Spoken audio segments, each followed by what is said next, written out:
In today's video, I'm going to teach you how to add a container in Elementor.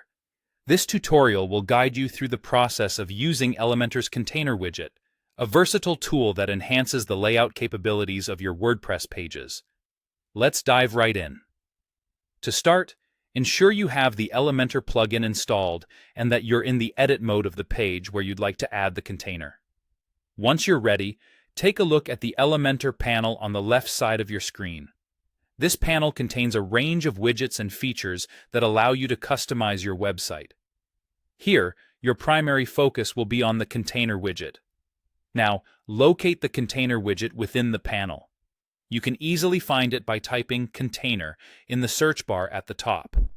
Once you've found it, click on the widget and hold down the mouse button as you drag it over to your canvas area on the right. You will notice a blue line indicating where the container will be placed. Position it where you'd like it to appear, either onto the main canvas or within an existing container if you're creating a nested structure. Once the container is in place, the fun part begins. You can adjust its size to fit the design needs of your page. Hover over the edges and you'll see resizing options, allowing you to drag and define the container's dimensions. This is crucial if you're working on a responsive design that needs to look good on both desktop and mobile views.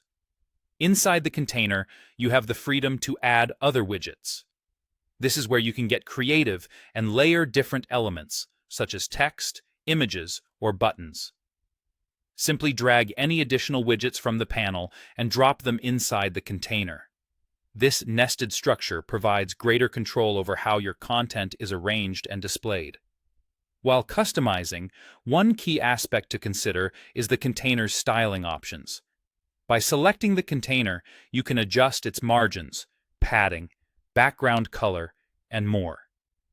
These settings are accessible from the Style tab on the panel, giving you comprehensive control over the visual aesthetics. Before wrapping up, remember to check how your page looks on different devices. Elementor provides a responsive mode in the panel, allowing you to switch between views for desktop, tablet, and mobile. Make any necessary adjustments to ensure that your container and its contents are properly aligned and visually appealing on all screen sizes.